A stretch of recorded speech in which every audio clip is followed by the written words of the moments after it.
Hello and welcome friends, welcome back to my YouTube channel again. आज मैं आपको script को डिकोड करने का तरीका बता रहा हूँ।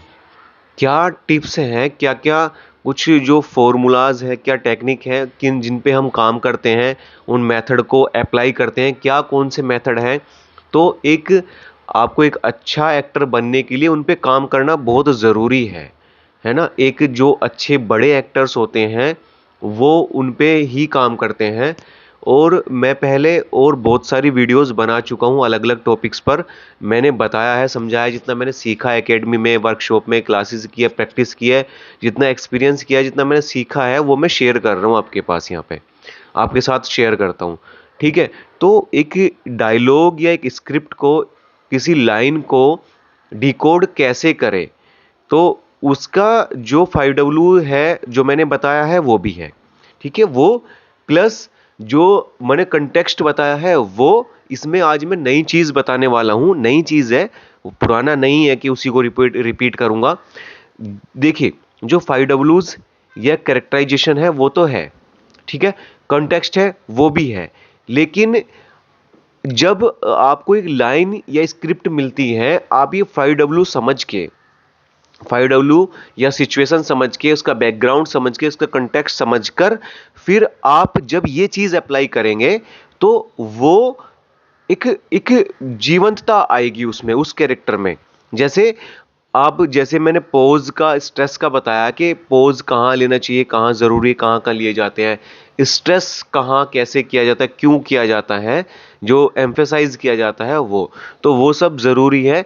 कुल मिला के क्या चीजें हैं कि अगर आपने, क्या जरूरी है ये भी थोड़ा सा समझ लेते हैं कि अगर आपने 5W, उसका कैरेक्टराइजेशन, है ना, थोड़ा, और उसका पूरा कॉन्टेक्स्ट, वो सिचुएशन, बैकग्राउंड, कैरेक्टर, वो सब समझ लिया, और ये समझ लिया कि वो जो लाइन है, वो डायलॉग है, वो किससे कहना चाह रहा है, कब कहना चाह रहा है, क्यों कहना चाह रहा है, ये 5W जो है, और कहाँ कहना चाह रहा है, कहाँ, या वो क्या कर रहा है, कहाँ कर रहा है, क्यों कर रहा है, कब कर रहा है, कैसे कर रहा है, किस इमोशन में है, कहाँ से वो आया है, क्या उसका मोटिव है।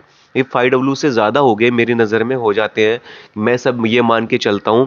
तो कि वो उसका मोटिव क्या है ना, वो कहाँ जा रहा है, उसका फ्यूचर क्या है, उसका पास्ट क्या था, उसके बैकग्राउंड क्या, सिचुएशन क्या। ठीक है। मैं डिटेल में बताता हूँ, डिटेल में समझाता हूँ। तो अभी जो मैं समझाने वाला हूँ आगे, वो ये है कि जब हम एक लाइन या किसी स्क्रिप्ट को, किसी डायलॉग को डिकोड करते हैं, कैरेक्टर को डिकोड करते हैं, तो सबसे पहले क्या आता है, कैसे लगे कि वो बिल्कुल ओरिजिनल है, असली है, नेचुरल है, और कैसे वो लगे कि आप एकदम वही कैरेक्टर हैं, या वो आपके अंदर से निकल रहा है, अंदर से आ रहा है, वो फील करके आप बोल रहे हैं। तो मतलब कि आप पहले उसको फील करें। अब फील कैसे करें, कि जो भी लाइन है, जो डायलॉग है, जो शब्द हैं, वो, उससे, उन शब्दों से, उन लाइन से पहले आपका वो इमोशन आना चाहिए। जैसे अभी कुछ लाइन लेता हूं, तो अभी एक लाइन लेते हैं हम, चक दे इंडिया मूवी का, SR के साहब का सीन है, लाइन है, डायलॉग है, वो एक है ना, एक मोनोलॉग है, तो वो, और 70 मिनट वाला नहीं कह रहा हूं मैं, वो आप समझ गए होंगे। उससे पहले एक और है, 7 साल वाला, है ना। अब वो बोलते हैं कि अब इसके पीछे का समझना पड़ेगा, जैसे बोलते हैं ना, अब 7 साल, 7 साल, 7 साल, 7 साल, 7 साल बाद में, 7 साल बाद में ये सोचकर वापस आया। नहीं, अब क्या है, अब वो लाइन वो क्यों कह रहे हैं उनसे, क्यों 7 साल, 7 साल के बाद में ये सोचकर वापस आया कि जिस वजह से मेरी टीम हारी थी, अभी मैं लाइन बोल रहा हूं आपको बताने के लिए, जिस वजह से मेरी टीम हारी थी, उस वजह को मैं एक बार हरा कर रहूंगा। अब क्या 7 साल, तो वो क्यों बोल रहे हैं, क्योंकि वो उन्होंने एक्सपीरियंस किया, और उनका मोटिव कुछ और था, यहां पे वो लेके आए, लेकिन वो हार गए हैं यहां पे, क्योंकि उनकी टीम उनके साथ नहीं है, वो खेलना नहीं चाहती उनके साथ, उनके, उनसे कोचिंग नहीं लेना चाहती, सीखना नहीं चाहती है उनसे, या उनका वो कोच उनको पसंद नहीं आ रहा है, उनकी टीम को, है ना, टीम को कोच पसंद नहीं आ रहा है। तो उनको ऐसा वो सब है, ऐसा लगता है और ये ऐसा है, तो वो ये सब वो छोड़ के जा रहे हैं और ये सब बोल रहे हैं, वो सब बोल रहे हैं कि वो बताना चाहते हैं, कोच साहब बताना चाहते हैं कि अब जब वो लाइन आ रही है माइंड में, वो अब मान लो ये लाइन मैं आपसे कह रहा हूं या आप ही एक कोच हैं, आप किसी से ये लाइन कह रहे हैं, तो आप कैसे कहेंगे? या मैं हूं अभी कोच हूं और मैं आपसे कह रहा हूं, तो मैं कहूंगा कि 7 साल, 7 साल। थोड़ा मैं कहने का मतलब यह है कि मेरा मैं कहना यह चाहता हूं, मैं उस सोच में चला जाऊंगा, मैं उस सोच में, वहां पे उस सीन में, उस जो पास्ट में मेरे साथ हुआ था, मैं वहां चला जाऊंगा। यही मैं कहना चाह रहा हूं। जो जो लाइन है, जो शब्द है, उसका इमोशन क्या है, वो उस सोच में है। इमोशन उसका क्या है, वो उसका उसका देखो अभी जो है ना, वो कहेगा उसके उस ब्रीदिंग, सांसें, उसका फेशियल एक्सप्रेशन आ जाएंगे क्या है, उसकी आई एक्सप्रेशन क्या है, उसके ना उसका वॉइस मॉड्यूलेशन क्या, वो सब यही हो जाएगा। और आपको सबको लगेगा, ऑडियंस को लगेगा, सबको लगेगा कि ये ये अंदर से फील होके आ रहा है। जब हम पहले इमोशन करेंगे, पहले पहले हम इमोशन लेके आएंगे, पहले दिखेगा चेहरे पे इमोशन, लाइंस बाद में आती हैं, है ना। ये एक सीक्रेट है जो मैंने आपको बता दिया। चलिए दोबारा करता हूं इसको, सीक्रेट बता दूं आपको। एक अच्छा और बेहतर, एक बेस्ट एक्टर बनने के लिए, एक कलाकार अच्छा बनने के लिए और सबका सबका अपनी तरफ ध्यान खींचने के लिए, जैसे मैं शुरुआत ही कर रहा हूं अभी, कुछ सालों से पढ़ता हूं, कि प्रैक्टिस की है, सीखता हूं, एक्सपीरियंस किया है, तो मैं आपको बता रहा हूं, आपके साथ शेयर कर रहा हूं कि अभी देखो, अभी जैसे मैं सीक्रेट बता रहा हूं तो मेरी सांसें ब्रीथ क्या हुआ, मेरी आवाज डाउन हो गई, सीक्रेट वाली में हो गई। जैसे मैं आपसे कुछ बता रहा हूं, है ना, मेरे फेशियल एक्सप्रेशन, ये चेहरा भी ऐसे हो जाएगा। एक सीक्रेट बता दूं, बताऊं आपको, तो बता दूं? अच्छा ठीक है, सुनिए। मतलब जो लोगों को लाइन बाद में आती है, लाइंस बाद में है, डायलॉग बाद में है ना। सिचुएशन और सीन की जो रिक्वायरमेंट है, जो सिचुएशन है, जो बैकग्राउंड है, कंटेक्स्ट है, वो पहले, इमोशन पहले है, फेशियल एक्सप्रेशन, आई एक्सप्रेशन, ब्रीदिंग पहले है, वॉइस मॉड्यूलेशन पहले है, बॉडी लैंग्वेज पहले है ना।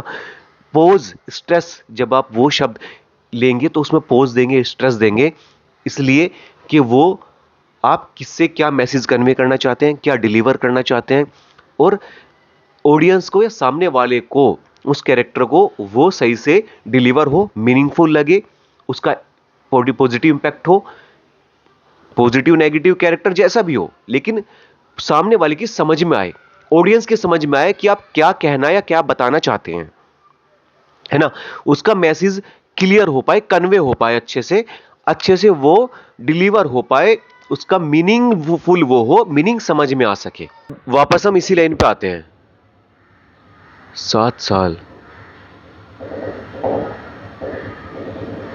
7 साल, 7 साल के बाद मैं ये सोचकर हॉकी में वापस आया कि जिस वजह से मेरी टीम हारी थी, उस वजह को मैं एक बार हरा कर रहूंगा। अब 7 साल के बाद ये सोचकर मैं हॉकी में वापस आया, तो ये सोच जाएगी, मतलब वो उस जोन में या उस फील्ड में, उस पास्ट में जो हुआ था वहां चले गए हैं, वो सोच चली गई है, वो सीन माइंड में चल रहा है। 7 साल के बाद मैं ये सोचकर हॉकी पे वापस आया कि जिस वजह से मेरी टीम हारी थी, उस वजह को मैं एक बार हरा कर रहूंगा।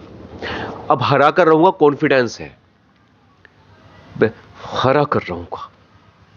सिचुएशन अलग है तो यहां गुस्सा भी आ सकता है, थोड़ा सा फोर्सफुली वाला, चिल्लाने वाला नहीं, मजबूरी या इरिटेट वाला, है ना। तो 7 साल, 7 साल के बाद मैं ये सोचकर हॉकी पे वापस आया कि जिस वजह से मेरी टीम हारी थी,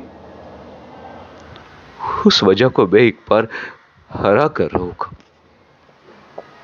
उस वजह को मैं एक बार हरा कर रहूंगा।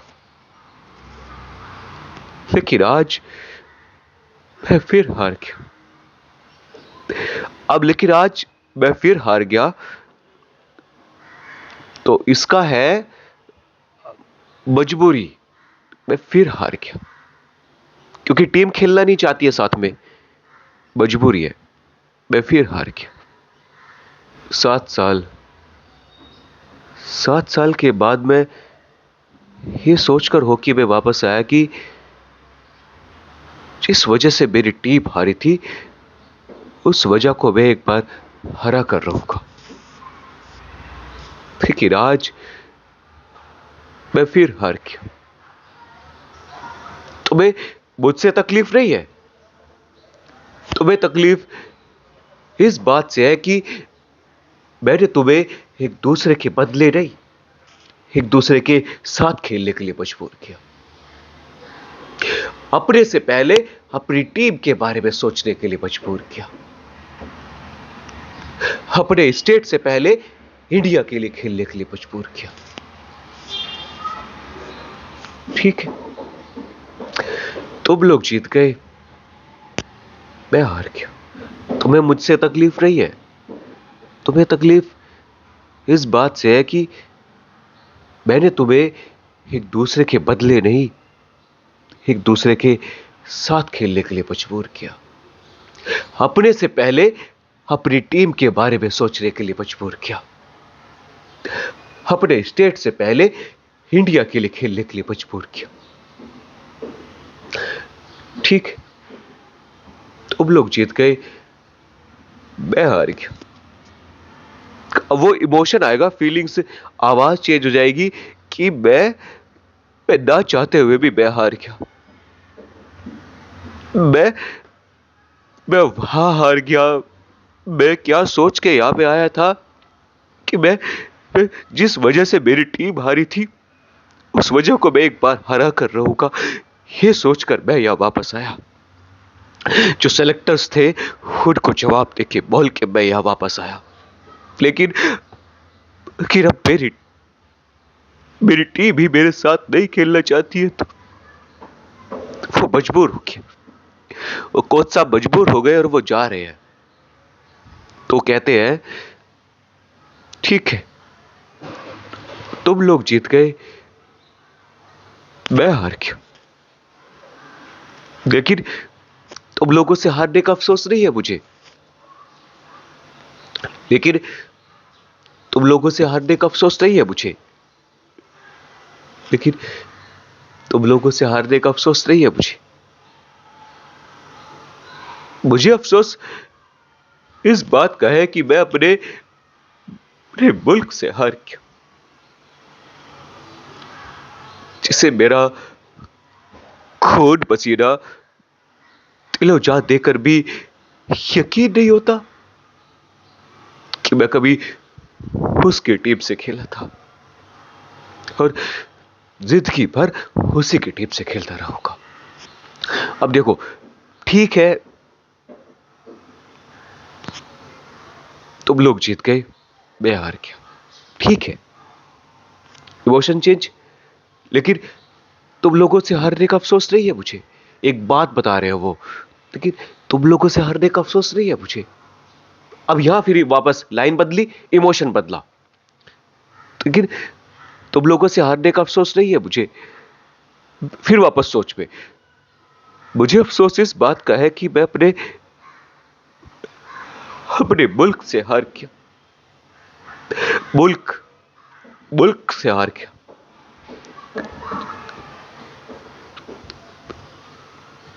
मुझे अब भावनाएं है ना, या इमोशन है, सैड है, मजबूरी है, टूटन है कि मैं अपने मुल्क से हार गया, जिसे मेरा खून पसीना दिलो जान देकर भी यकीन नहीं होता कि मैं उसकी टीम से खेला था। और वापस बताना चाहते हैं, चाहे कोई उन्हें फर्क ना पड़े, टीम को या मुल्क को, किसी को या और को, है ना, लेकिन उनके खून में, उनके अंदर जज्बात है, देश के लिए है, अपनी टीम के लिए, हिंदुस्तान के लिए है, भारत के लिए है, इंडिया के लिए है, अपने खेल के लिए है ना? तो वो लेकिन और जिंदगी भर उसी की टीम से खेलता रहूंगा। और वो बताते हैं कि जिंदगी भर उसी की टीम से खेलता रहूंगा। यह इमोशन चेंज हर लाइन में ना। तो अब देखो, दूसरा एक एग्जांपल लेते हैं। एक एक डायलॉग इसी फिल्म का, चक दे इंडिया का, 70 मिनट वाला। अब 70 मिनट है,